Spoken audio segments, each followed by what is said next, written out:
Seasoned wilderness professionals walk through a canyon rescue drill, detailing gear choices, safety margins, and mindset under harsh wind.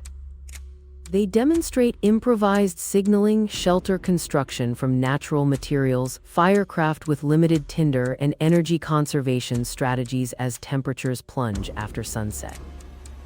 Viewers learn practical navigation using sun, terrain cues, and minimalist map techniques, plus rapid water purification and shelter adjustments when sources are scarce. A desert heat scenario illustrates hydration planning, shade creation, and patient extraction methods that save lives under the unforgiving sun.